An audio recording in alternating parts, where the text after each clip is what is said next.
Os batistas brasileiros, irmãos, são um povo que amam e vive missões.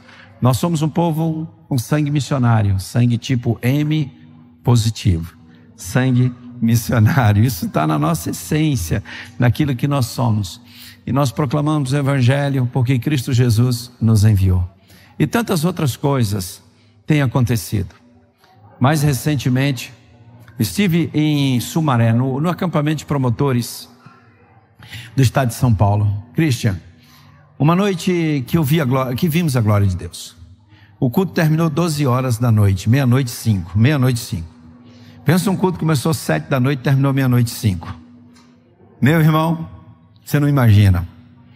O culto começou umas 7 horas e tal, louvor, adoração e cânticos espirituais e muita gente jovem, muitos jovens no acampamento. E aí lotado, o acampamento estava lotado.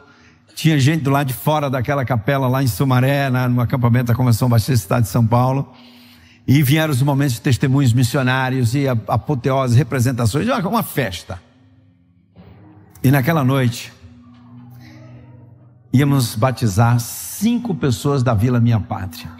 5 refugiados que chegaram ao Brasil. Os irmãos conhecem a história da Vila Minha Pátria. Pessoas que chegam lá, nós temos acolhido lá pessoas do Afeganistão, do Irã, Paquistão, palestinos. Eu passei na sexta-feira, almocei na Vila Minha Pátria, depois segui de carro para sexta-noite estar no acampamento. E que noite! E naquela Vila Minha Pátria tem muita gente sendo discipulada. Há alguns dias passados tinham sido batizados 7 pessoas em outra igreja lá de São Paulo, nesse movimento todo.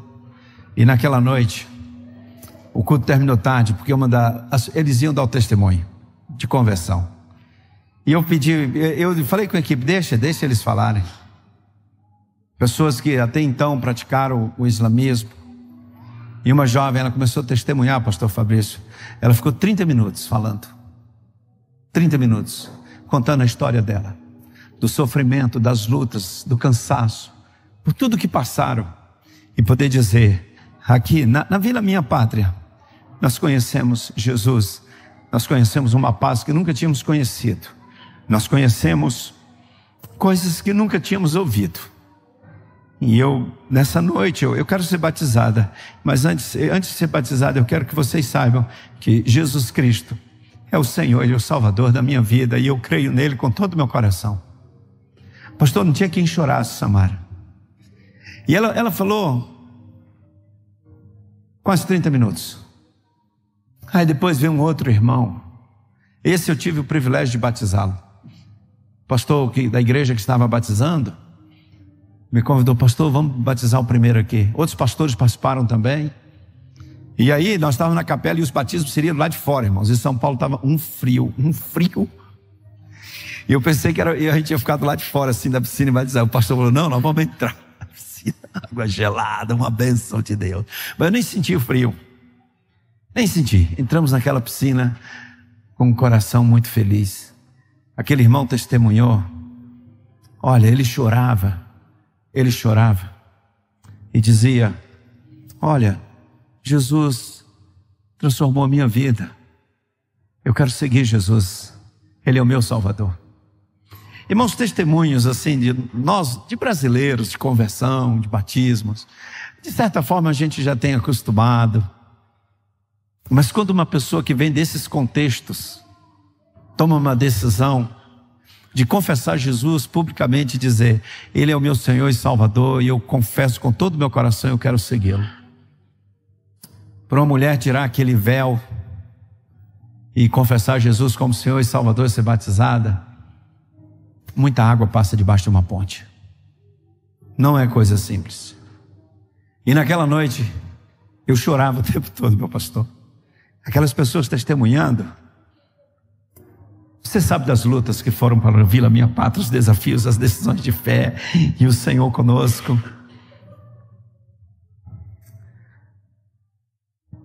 Eu orientei os pastores, olha, só pode abraçar depois do batismo os homens, as mulheres não abraçam. As mulheres afegãs não têm esse hábito, como nós brasileiros, de abraçar. nem pegar na mão. Mas eram os pastores que iam batizar aquelas mulheres. Aí eu recebo a seguinte informação, que elas disseram o seguinte: não, nós queremos ser abraçadas pelos pastores, porque nós somos também da família, e assim vocês vão estar nos acolhendo e nos recebendo como família de Jesus, que nós somos família de Jesus. Foi tremendo. Elas terminavam o batismo, elas o abraçavam os pastores, uma quebra de paradigmas para elas. Foi um momento muito lindo. Aquele moço que eu batizei, a esposa dele também foi batizada, uma das filhas foi batizada, uma jovem de 20 e poucos anos, uma coisa tremenda, irmãos. A sua oferta. Não foi Missões Nacionais quem batizou, foram as igrejas batistas, foi você, que sustenta toda essa obra, a obra missionária, irmãos.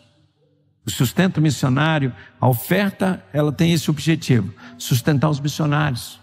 Porque não adianta a gente ter uma carreta sozinha não faz nada. Nem barco, nem templo, nem prédio, nem carro, não faz nada.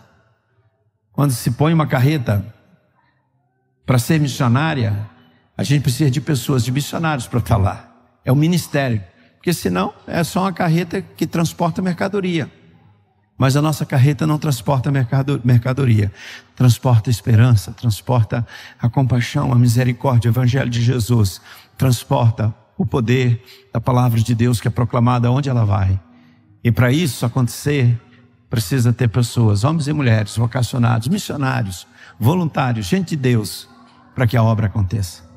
E todos esses missionários, eles precisam ser sustentados na linha de frente, aqueles que estão em tantos lugares levando o evangelho, e nós não podemos recuar. Essa palavra, irmãos, é de gratidão a todos vocês, entendendo que a gente faz uma campanha missionária, não é porque a nossa igreja é batista e tem que fazer, faz sempre. Não, é muito mais do que isso. Não é isso. Nós somos um corpo, povo de Deus. Missões Nacionais é a extensão dessa igreja. Missões Nacionais é o ministério dessa igreja. Eu sou missionário dessa igreja, eu sou missionário dos irmãos. Como todos os outros somos missionários de vocês, queridos, missionários das igrejas. E o que Missões Nacionais faz, são as igrejas que estão fazendo. Nós é que coordenamos esse trabalho missionário, mas são as igrejas. Essa igreja agora está plantando uma igreja no bairro Sarandi. Essa igreja aqui está plantando igrejas em lugares remotos da Amazônia. Essa igreja agora está trabalhando a tradução do Antigo Testamento para o povo xerente. Essa igreja agora está trabalhando dentro das Cracolândias desse Brasil, como lá em São Paulo. Essa igreja agora está trabalhando, ensinando português para muitas crianças afegãs ali na Vila Minha Pátria. Conhecer a bondade e a misericórdia do Senhor através do ensino da língua portuguesa. Essa igreja aqui está abençoando muita gente com o evangelho de Cristo Jesus. Porque você ama, você ora, você oferta, você sustenta essa obra. Você é parte disso, parte de um grande movimento liderado pelo Espírito Santo de Deus. Porque quem lidera isso não são homens, não são pessoas. Quem lidera isso é o Espírito de Deus. É o Senhor que está nisso. E nesse tempo, Deus tem nos dado, irmãos, tantas oportunidades para investir na obra do Senhor, para abrir novas frentes de trabalho. E qual é a maior necessidade de missões? Pessoas, vocacionados, homens e mulheres dispostos a servir, colocar suas vidas à disposição do Senhor. Vocacionados que estejam dispostos a obedecer o chamado e ser fiéis à vocação. E o Senhor nos ensinou a orar por mais trabalhadores, porque Deus chama. Mas acontece que o mundo, às vezes, irmãos, as zonas de conforto das pessoas, às vezes se tornam para elas verdadeiros ídolos, Isaques. E que alguns de nós precisam subir o Monte Moriá e sacrificar os nossos Isaques para obedecer o chamado à vocação do Senhor. Alguns Deus vai chamar e levar para longe, full time, definitivamente. Outros continuam exercendo as suas profissões e servindo também de várias maneiras, como vocês aqui, tantos aqui servindo nos pequenos grupos, servindo no discipulado, na evangelização, no estudo da palavra, na ministração. Tudo isso é reino de Deus, irmãos, tudo isso é trabalho missionário. Um pequeno grupo, irmãos, é uma missão, é um trabalho missionário. Um líder de pequeno grupo é um missionário, pastor Fabrício. Um líder de pequeno grupo tem missão. Qual o objetivo dele? Qual o objetivo do pequeno grupo? Alcançar pessoas, abençoar vidas, multiplicar discípulos, multiplicar e alcançar mais e mais pessoas. A igreja está em missão em todo o tempo. E cada batista, cada crente, cada servo do Senhor Jesus é um missionário, onde for. Irmãos, nós somos templo do Espírito Santo. O texto da nossa campanha, vamos falar juntos assim? É o quê? E agora? É uma nova criatura. Se alguém está em Cristo, nasceu de novo. E esse nascer de novo significa muita coisa, irmãos. Quando nós nascemos de novo, é uma nova identidade. O Espírito de Deus habita em nós para sempre. Olha que coisa. O Deus onipotente, onipresente, onisciente, Ele habita em você. Você tem ideia disso? A dimensão disso, a grandeza disso. E nós somos templo do Espírito Santo de Deus. A nossa vida é um culto ao Senhor em todo o tempo. Pois o Espírito do Senhor habita em nós, nós somos dele. Ele é o Senhor das nossas vidas. Isso é tremendo, irmãos. Nosso nome está escrito no livro da vida. Nós fomos regenerados. Temos vida eterna nele, herdeiros com Cristo Jesus, abençoados e enviados por ele para abençoarmos todas as famílias da terra. Aqueles que nasceram de novo, eles têm uma nova identidade, sim, identidade espiritual. Pois o Espírito de Deus testifica com o nosso espírito que nós somos filhos de Deus. E isso passa a nós uma responsabilidade muito grande. Porque como regenerados, nascidos de novo, templos do Espírito Santo, nós temos o poder da oração, o poder da palavra e o poder do Espírito habitando em nós. E isso não é pouca coisa.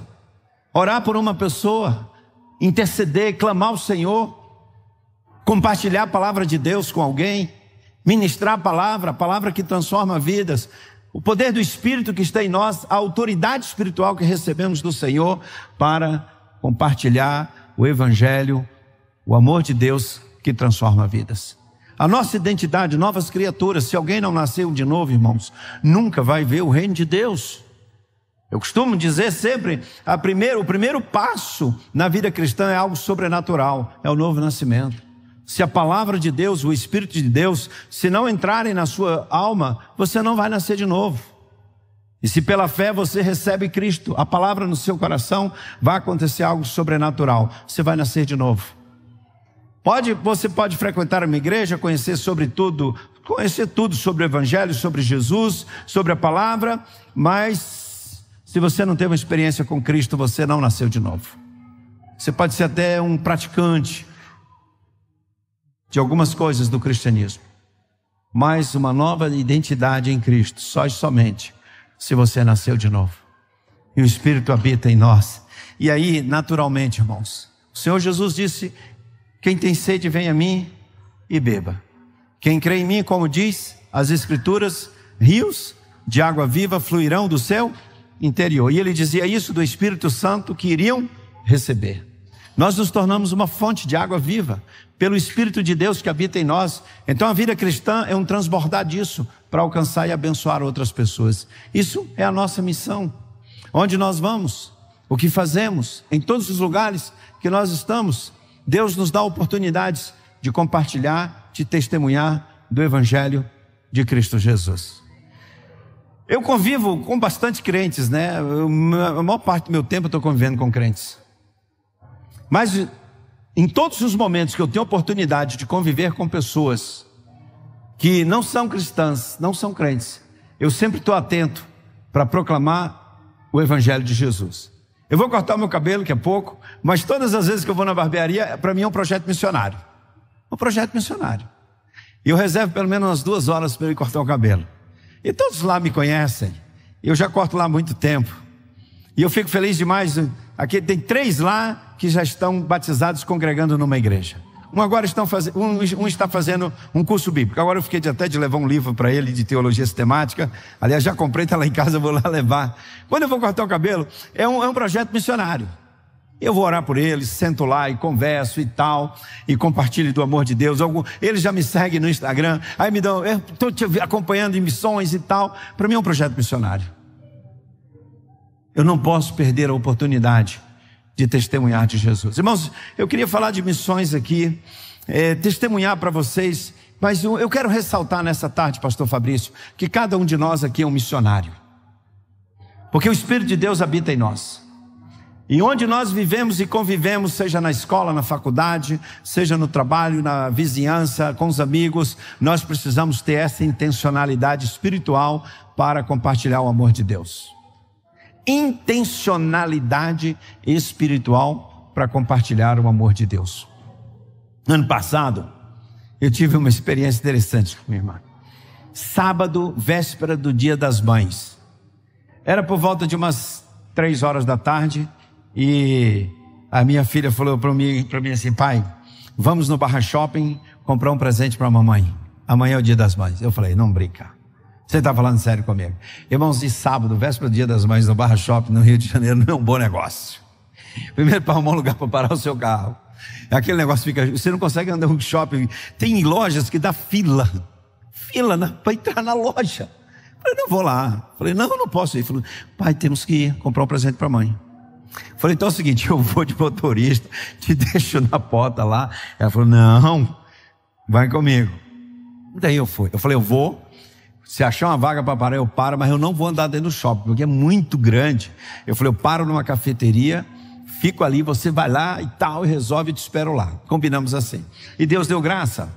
Quando eu entrei no estacionamento, sabe quando você vira assim, tem alguém saindo, assim ó, na hora, pá. Deus é Deus, né? Me abençoou com a vaga. Porque realmente no contexto ali, uma vaga de estacionamento passa a ser uma bênção de Deus, né? Só a bondade do Senhor. Aí eu entrei no shopping, combinei com minha filha, já entrei, já tinha aquelas cafeterias lá. Onde é esse café? Plantado onde? Ele falou: de Alto Caparaó, em Minas. Eu falei: não tem não. Não tem. Ele falou: tem, não tem. Eu falei: não tem. Eu conheço Alto Caparaó, já preguei lá na Igreja Batista, sei que lá tem café bom, mas vocês aqui vender café de Alto Caparaó? Não tem não. Ele falou: não tem sim, senhor. Eu falei: não tem. Ele falou assim: olha, o dono está aqui, o senhor quer falar com o dono aqui? O dono está ali sentado. Vou lá, então pode vir o dono. Aí veio o dono. Eu estava sentado, aí ele falou assim: é de Alto Caparaó, sim. Eu falei: e por que você traz esse café de Alto Caparaó? Não, meu avô tem uma fazenda lá, e eu trago café aqui e tal. Eu fornecia café para várias cafeterias, acabei comprando essa aqui e tal, essa história toda. E eu falei: pois é, eu conheço Alto Caparaó, já fui lá na primeira igreja batista, pastor Tiago. Ele falou: não, eu conheço o pastor Tiago. E começamos a conversar, ele sentou e falou: não, pode trazer o café para ele, que ele vai experimentar para ver se é bom. Aí o moço trouxe um café, depois trouxe outro. Eu falei: mas é verdade, eu queria tomar um cappuccino. Ele falou: não, pode trazer o cappuccino. A gente começou a conversar. Aí eu descobri que o cara era dentista, a esposa dele era dentista, que ele tinha uma clínica, que aquilo ali ele também me colocou, porque não sei o quê. E lá vai a conversa, e a conversa tomou corpo. Daqui a pouco eu estava mostrando vídeos da carreta missionária, vídeos do barco missionário, trabalho odontológico lá na Amazônia. Eu falei: você faz o quê? Eu falei: eu sou missionário. Sou missionário. E eu sempre ando com aquelas camisetas que tem o nome de Jesus. Eu gosto de sair com aquelas camisetas. Jesus, Senhor é meu pastor. Jesus transforma, a solução é Jesus. E aí eu sentado ali, a gente começou a conversar, irmãos. E aí a coisa tomou uma proporção. Ali se tornou para mim um momento missionário de compartilhar o amor de Deus. Aí ele pegou meu WhatsApp, eu peguei o dele. E aí a gente começa agora uma relação de evangelização e discipulado intencional via WhatsApp. Poderia ter ido no shopping, tomado aquele café, ido embora. Daqui a pouco minha filha voltou e eu estava ali, falei: não, agora você espera aqui, porque a conversa aqui tomou outras proporções. Aí eu pedi um cappuccino para ela e lá vamos nós ali. Depois eu estava orando com ele, com os funcionários dele ali, e aí o cara mareja os olhos e diz assim: puxa, muito obrigado. Muito obrigado por você ter vindo aqui. Aí eu quis pagar o negócio. Ele: não vai pagar nada não. Me deu mais um chocolate lá com os caroços de café por dentro, o negócio. Eu falei: não, deixa eu pagar pelo menos um cappuccino. Paguei um cappuccino. Enfim, mas não é isso.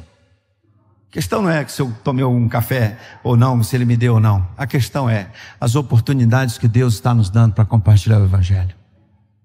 E às vezes, irmãos, muitos crentes, muitos pastores, muitos líderes não estão vivendo essa plenitude do Espírito na própria vida para aproveitar bem as oportunidades que Deus está nos dando para ganhar pessoas para Jesus. Olha, eu tenho uma vida muito intensa, de muito trabalho, muitas viagens e agendas. Você sabe, a coisa mais importante da minha vida é a minha vida de oração. A vida de oração de uma pessoa define quem ela é. A intimidade de uma pessoa com Deus define quem ela é, define o que ela pensa, o que ela prioriza, define a família, define o ministério, define o caráter. A vida de oração de uma pessoa, a vida de intimidade com Deus define quem a pessoa é, define as prioridades. A coisa mais importante da minha vida é o meu relacionamento pessoal com o Senhor Jesus. A outra coisa mais importante da minha vida, obviamente eu tenho família, viu gente? Família é prioridade, que eu nem coloco nessa questão. Mas a outra coisa prioritária para a minha vida é ganhar pessoas para Jesus. Eu choro, me emociono, meu combustível. Coisa que eu mais gosto é de pregar o Evangelho. Coisa que eu mais gosto às vezes é sentar assim numa calçada, pregar o Evangelho, encontrar alguém, nas oportunidades que eu tenho, criar algumas situações para estabelecer relacionamentos e ganhar pessoas para Jesus. Obviamente cada um tem a sua característica. Eu sou mais expansivo. Eu me lembro que em algumas ocasiões eu ia a São Paulo a trabalho, descia no elevador assim, nos hotéis, e o pessoal no elevador assim, os estranhos, eles não sabem o que faziam, né? Naquela época não tinha celular, né? Hoje o pessoal já sabe, todo mundo fica no smartphone. Naquela época não tinha, o pessoal olha para cima, olha para baixo. Aí eu, descendo uma vez, eu morava aqui em Brasília, estava lá em São Paulo, no hotel lá, a trabalho. E aí era de manhã, né? Saindo para trabalho, um café da manhã. E eu no hotel assim, com o elevador cheio, eu falei para todo mundo assim: gente, olha, um dia abençoado para todos vocês. E eu queria falar uma coisa séria para vocês. Deus ama vocês, Jesus ama vocês, e que vocês tenham um dia cheio da bondade e da graça de Deus. É claro que nem todo mundo tem essa cara de pau de falar isso para 5, 6 pessoas dentro do elevador. Isso é doideira. Aí quando o elevador chegou lá embaixo, uma senhora me chamou: o senhor é pastor? Eu falei: sou. O senhor ora por mim aqui? Eu fui orar por aquela senhora. É óbvio que isso é mais complicado para alguns. Mas no dia a dia, nos seus relacionamentos, Deus vai lhe dar oportunidade para você ganhar pessoas para Jesus. Eu costumo contar a história da minha mãe, não sei se vocês já ouviram. A minha mãe é evangelista, só que ela faz coisas que eu não faço. Ela faz coisas que eu não tenho coragem, porque a minha mãe extrapola os limites do bom senso para ganhar pessoas para Jesus. É maluquice. Deixa eu contar uma história. Pastor, como é que está meu tempo? Porque eu estou só dando uma palavra contando as histórias, porque eu tenho que dar uma mensagem aqui já. Eu posso falar mais um pouquinho? Dá para mim mais 15 minutos? Só 15? Só mais 15? 15 dá para nós? Vocês estão cansados? Eu não estou não. Não estou cansado. Eu preguei agora há pouco ali na igreja, saí para almoçar, o almoço demorou, atrasou muito ali no almoço onde eu fui almoçar. O irmão Christian me pegou lá, eu tinha terminado de almoçar e já vim para cá. E eu estou animado. A minha mãe mora no interior da Bahia. Tem algum baiano aqui? Gente, filho de baiano? Olha, quanta gente boa. Alguém gostaria de ser baiano? Você ficou com vontade, viu? Ficou com vontade.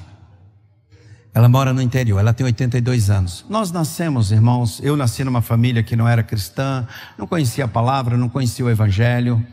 Passamos por muitas lutas, a nossa família, mas o Evangelho de Cristo chegou lá em casa e mudou a nossa história, totalmente.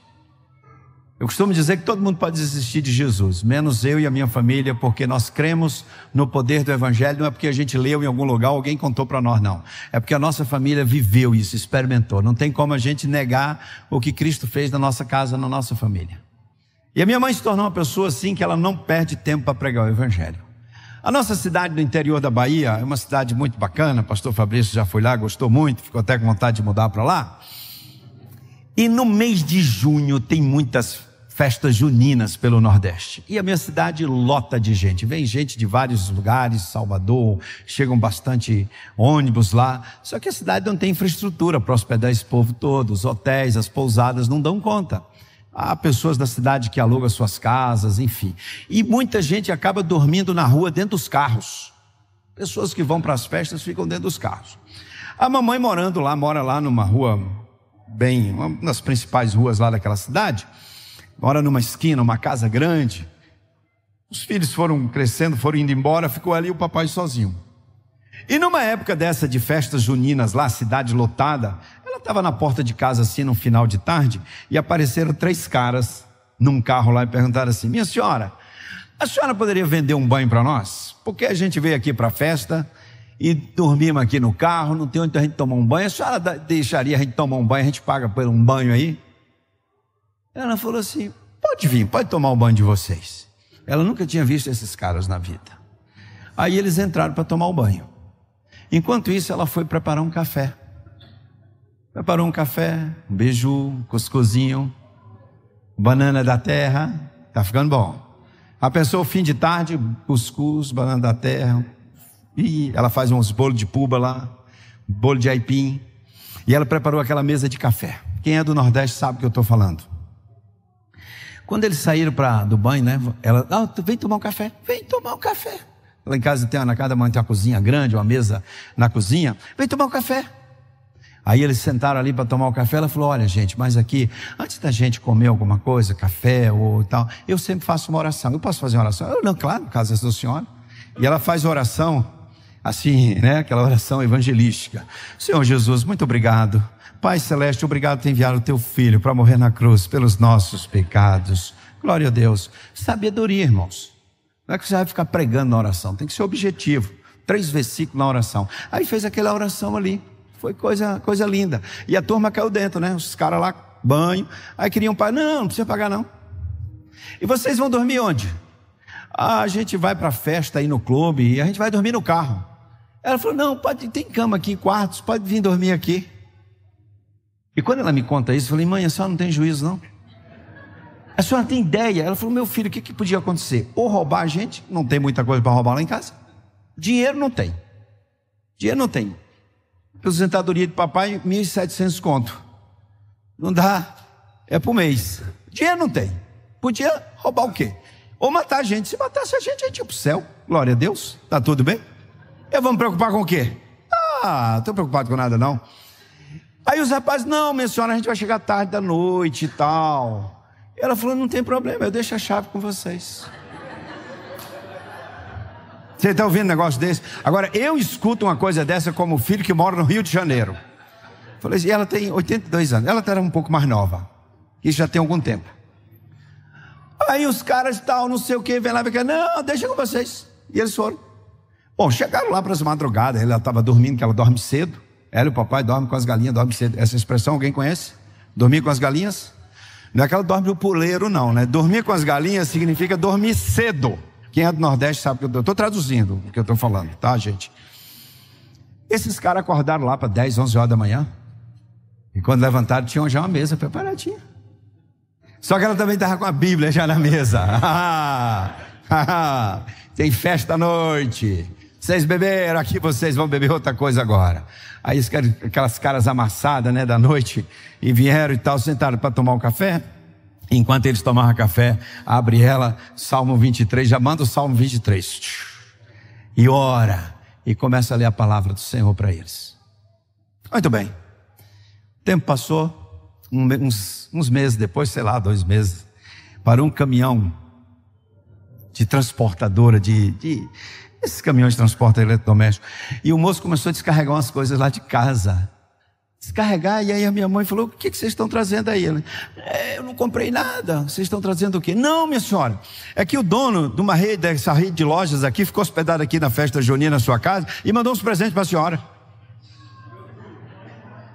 Aí ela falou assim: é mesmo? Olha, eu trabalhava na Caixa Econômica Federal e um dia, estou lá na minha mesa, e aí a minha secretária me avisou que tinha um moço querendo falar comigo. Eu não tinha nem horário para receber aquele moço lá, mas aí a moça me falou a senha. Ele disse que é da Bahia, lá da sua cidade, Jaguaquara, e conhece sua mãe. Aí eu vou receber o cara, né? O cara da minha cidade conhece minha mãe. Aí entra o cara e diz assim: o senhor é o Fernando Brandão, filho da dona Lita lá de Jaguaquara? Falei: sou. Eu falei, rapaz, eu vim aqui em Belo Horizonte, na época eu estava em Belo Horizonte, e eu vim numa feira aqui de imóveis e tal, essa coisa toda. E sua mãe fala tanto de você, e eu queria tanto te conhecer, e ela me deu o seu endereço aqui, onde você trabalha e tudo, e eu vim aqui te conhecer. Sua mãe é muito especial para mim. Eu falei, rapaz. Eu fui para a sua cidade numa festa junina lá, não tinha onde dormir, não tinha onde ficar, fiquei na casa de sua mãe, almoçamos lá, fiquei amigo dela, agora eu levo minha família, fico hospedado lá. E na casa da sua mãe eu conheci algo que transformou a minha vida. Eu conheci Cristo Jesus. Eu não sou mais a mesma pessoa. Sua mãe é muito especial para mim. A sua mãe me ensinou um negócio que eu nunca tinha ouvido. Salmo 23, me ensinou o Evangelho, me ensinou, falou de Jesus, orou com a gente. E hoje a minha família sempre quer ir lá, passar pelo menos um final de semana para orar com sua mãe, estar com sua mãe.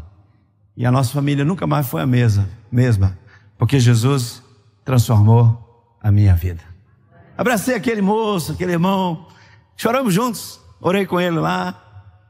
E ele falou assim, olha, sua mãe é uma bênção e não perde a oportunidade de pregar o Evangelho.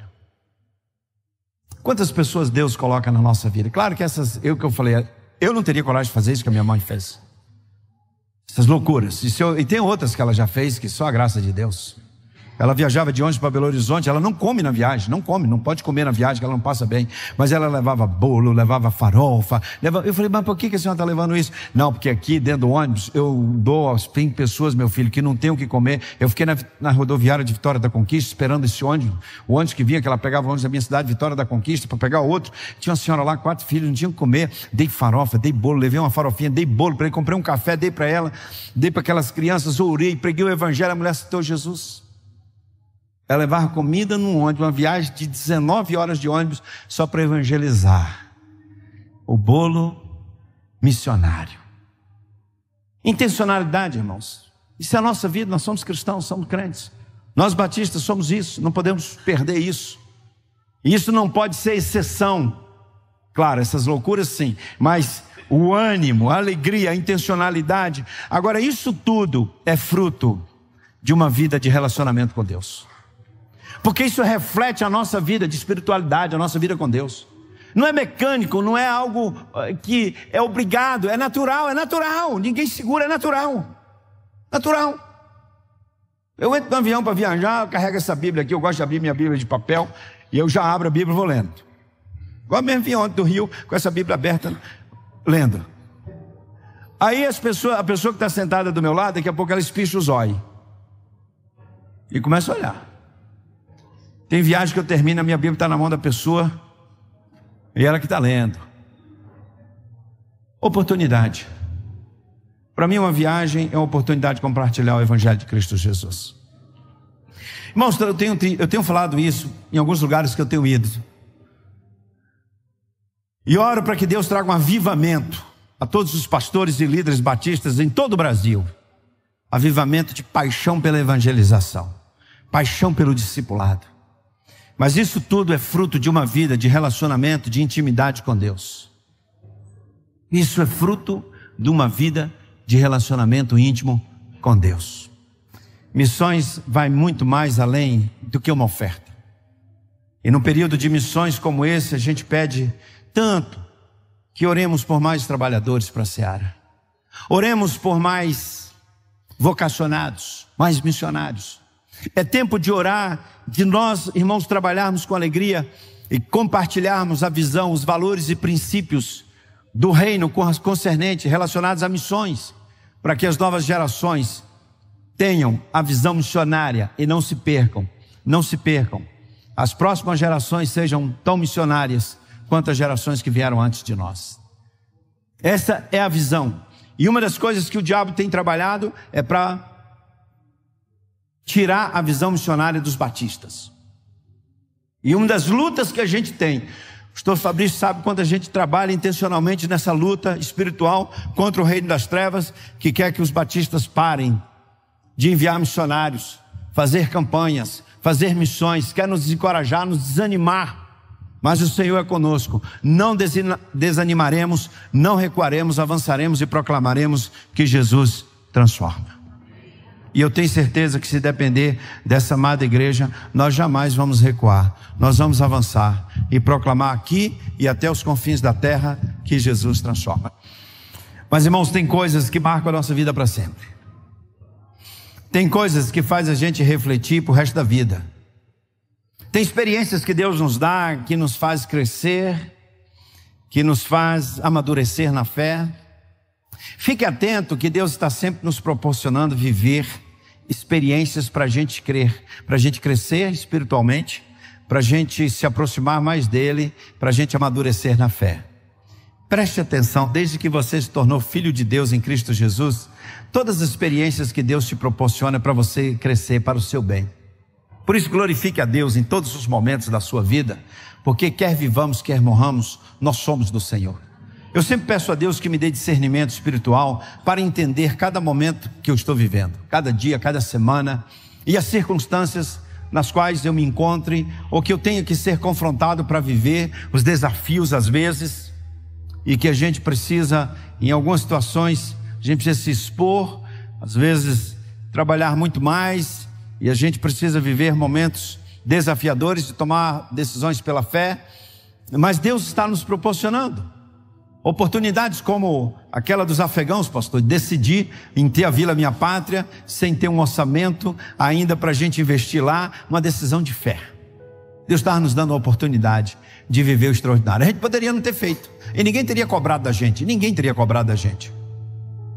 mas teríamos perdido a oportunidade de ouvir e de ver pessoas confessando Jesus como Senhor e Salvador, vindas lá do Oriente Médio.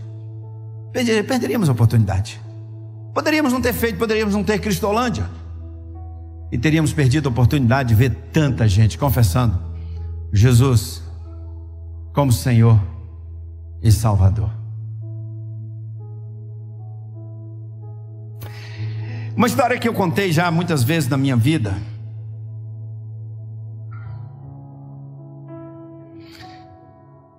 e que talvez alguns aqui já tenham ouvido. Você já ouviu eu contar a história do mestrado em vida cristã que eu fiz, e que o meu professor era analfabeto? Ô Cristo, eu tive uma experiência, rapaz. Eu fiz o mestrado em vida cristã. O professor era analfabeto e foi lá no sertão do Seridó. Você já ouviu falar do sertão do Seridó? Rio Grande do Norte. E a aula durou mais ou menos uns 30 minutos. Mestrado, em 30 minutos o professor não sabia fazer um ó com um copo. Morávamos aqui em Brasília, e a gente fazia umas maluquices. Pior que a gente ainda continua fazendo até hoje essas maluquices. Fizemos uma viagem missionária para o sertão do Seridó, de ônibus. 50 pessoas no ônibus. Saímos ali do Cruzeiro aqui, da segunda igreja batista ali do Cruzeiro, para ir para o Rio Grande do Norte. Saímos sexta-feira, 2h da tarde, e viajamos. Dormimos numa estrada e chegamos lá domingo meia-noite. Foi uma doideira. Ficamos lá 10 dias. Tínhamos 6 projetos missionários naquela região, e cada dia a gente ia para uma cidade. Fizemos uma base no local, e durante 10 dias nós trabalhamos ali na região. Uma cidade tal, equipe, evangelização, coral e visitas, trabalho com crianças, enfim. E eu pedi aos missionários que já nos passassem, a igreja tinha frentes missionárias lá, que me passasse a relação de pessoas para a gente visitar. E no sábado eu estava na cidade de Parelhas, e eu saí para visitar. Eu ficava sempre com a turma de rua, saía com a equipe para as ruas, e eu fui para o bairro de Santo Antônio, e tinha uma família para eu visitar no bairro de Santo Antônio. O bairro de Santo Antônio já era a periferia da periferia de Parelhas, na cidade do Rio Grande do Norte. E eu fui com mais 2 jovens comigo, aquele fim de tarde, aquele sol bonito do sertão, aquele sol vermelho, baixando. E eu fui visitar o irmão João. O irmão João tinha 6 meses, tinha se convertido, batizado, ele e a esposa. Trabalhava na olaria, carregava terra, ganhava R$2 por dia, quando tinha serviço. Morava numa casinha que não tinha energia elétrica. Para entrar na casa eu tive que abaixar assim, que a porta era um pouquinho mais baixa do que eu. Uma casa muito simples, 4 filhos, esse barrigudinho tudo lá assim, olhando para mim. Ele disse para mim: pastor, não tem nem água para lhe oferecer porque o pote está rachado. Sabe o que é pote? Pote está rachado. Analfabeto, pobre, uma casa sem energia elétrica, não tinha nada, não tinha geladeira, não tinha micro-ondas, não tinha nada, não tinha água encanada, casa muito simples. O pastor já tinha me falado do João, da conversão dele, que tinha sido batizado, falou da família. Nós levamos alguns alimentos para ele, para a família, levamos roupa para as crianças. E ali, o João era minha ovelha, porque ele era membro da congregação, da nossa igreja lá, minha ovelha. E ali nós tivemos um momento muito especial, lemos a Bíblia, oramos, tinha um jovem com violão, tocou, aquele solzinho do Nordeste, fim de tarde, entrando na casa. Aquela família muito simples, aquele homem assim meio descabreado. Pastor de Brasília veio aqui na minha casa, e aqueles barrigudinhos assim olhando para mim. Aí já chegava no final daquela visita, e eu falei para ele assim: irmão João, então logo mais à noite a gente se vê, você vai lá no culto, temos o coral da igreja, vai cantar, vai ser muito bonita a festa hoje à noite. Aí ele falou para mim assim: ô pastor, não vou não. Mas por que você não vai, irmão João? Falou: pastor, eu não tenho um sapato, eu tenho frequentado a igreja descalço, e a única calça que eu tenho, ela está rasgada nos 2 joelhos, pastor, e eu vou ficar com muita vergonha dos meus irmãos de Brasília, eu chegar lá descalço. Irmãos, eu olhei para o pé dele aqui, aquele pé barrento, não, muito simples. Aí entrou uma ideia na minha cabeça que não era minha. Você já teve uma ideia que não é sua? Que eu não ia pensar aquilo. Uma luzinha acendeu lá dentro de mim e disse assim: ó, dá o seu tênis para ele. Eu não queria aquilo, não foi eu que pensei aquilo. Eu tinha ido aos Estados Unidos numa viagem, e eu queria muito comprar um tênis de couro da marca Wilson. Aquela marca não tinha pelo Brasil aqui. Um tênis de couro da marca Wilson eu comprei em Nova York, $180. Morava aqui em Brasília, e eu estava usando o danado do tênis pela segunda vez. Você acha que eu ia pensar isso? Não foi minha ideia. E quando aquele negócio entrou aqui: dá o seu tênis para ele. E eu cá comigo: não posso, é de Nova York, de couro, não tem no Brasil. E o negócio insistiu: dá o seu tênis para ele. Aí o cérebro, que não é bobo, sei como é que eu saio dessa. Pergunta o número dele e não bate com o teu, você está livre. Olha a benção. Deus é bom, meu irmão. Deus é bom, olha o livramento. Irmão João, que número você calça? Ele estava com a cabeça baixa assim, olhou para o pé, falou: o número, pastor, eu não sei, eu nunca calcei um sapato. Aí a luzinha lá: o número é igual ao seu, dá o seu tênis para ele. Deus me acuou naquele negócio. E eu não tive saída. Enfiei o dedo assim no pé. Falei: senhor João, toma esse tênis aqui. Você vai para o culto hoje com esse tênis, em nome de Jesus. Ainda não vê a aula não. Não, eu não estou contando isso para dizer que eu dei o tênis não, porque eu não fiz mais do que a minha obrigação. Aquele tênis no meu pé era pura vaidade. Eu tinha outros lá em casa, tinha sapato. E alguém, para se sentir bem, feliz da vida, se depender do sapato que calça ou da roupa que usa, da marca que é muita mediocridade. E eu, pastor, tinha uma ovelha na minha igreja que não tinha um sapato para ir na igreja. E eu com tantos lá em casa. Eu não fiz mais do que a minha obrigação. E Deus ainda pegou o melhor, o de Nova York. Dei pro João. Naquela noite, um irmão, a gente estava em outra cidade, a base nossa. Aí o irmão comprou uma sandália havaiana. Naquela noite eu dirigi o culto de sandália havaiana. O irmão tirou a foto dos meus pés com essa sandália havaiana pregando lá no Siridó, naquela noite. Mas ainda não foi a aula de mestrado. A aula de mestrado veio depois desse fato. Porque naquele momento eu fiquei pensando assim: cara analfabeto, R$2 por dia de trabalho na olaria, frequenta a igreja descalço, calça rasgada, a casinha dele não tem energia elétrica, tem nada, 4 filhos, aquele sol fim de tarde entrando. E aí eu perguntei para ele: irmão João, você é feliz? Irmãos, aquele homem estava com a cabeça baixa, descabriado até aquele momento assim. Ele levantou os olhos, olhou no meu rosto, e aí aquele sol refletia no rosto daquele homem. E ele olhou bem dentro dos meus olhos e disse assim: ô pastor, eu sou o homem mais feliz da face da terra, porque desde que eu aceitei Jesus, eu e minha esposa, Jesus veio morar aqui em casa com a gente, com as crianças. Ô pastor, a gente é muito feliz. Pastor, eu nunca comi uma pizza, pastor, mas eu já comi o pão da vida. Eu nunca tomei uma Coca-Cola, pastor, mas eu já bebi da água da vida. Eu nunca pisei num shopping, num lugar bacana, mas eu já pisei no Santo dos Santos. Eu nunca calcei um sapato bom, pastor, nenhuma roupa boa de marca, mas as minhas vestes foram lavadas no sangue do Cordeiro, pastor.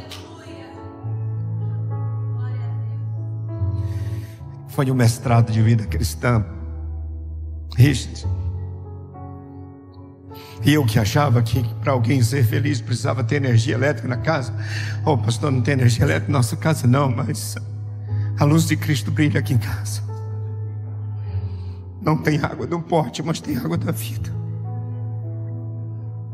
A gente não tem quase nada, pastor, nessa casa, mas Jesus mora aqui com a gente. Desde que a gente aceitou Jesus, a nossa casa é a casa mais feliz do mundo, porque Jesus transformou a vida da gente, pastor. O que importa pra gente? Mestrado em vida cristã, meu professor foi João. Foi João. O irmão da nossa igreja que foi nessa viagem ficou sabendo toda a história. Graças a Deus, eu me lembro, ele comprou uma casa, 35 mil, deu para o João. João estudou, depois se tornou líder de louvor da igreja. Vai lá com Adão, pastor Fabrício. Falei com Adão, vou lá um dia visitar o João, tomar um café lá. Ele falou, vai lá sim. Fala para ele que eu vou lá e vou levar um tênis para ele. Não sei se vai ser de Nova York, mas o João não precisa de tênis de Nova York para se sentir realizado. O João não precisa de marca de tênis nenhuma. Nós crentes em Jesus, irmãos, não precisamos de marca de nada para a gente ser realizado e feliz, porque Jesus é o bastante para nós. Ele é o nosso pastor e a gente não precisa de mais nada. Ser crente, servir a Jesus é a coisa mais linda que tem na vida. Ter intimidade com Jesus, o contentamento que vem do Senhor, Ele é o nosso pastor e isso é o bastante.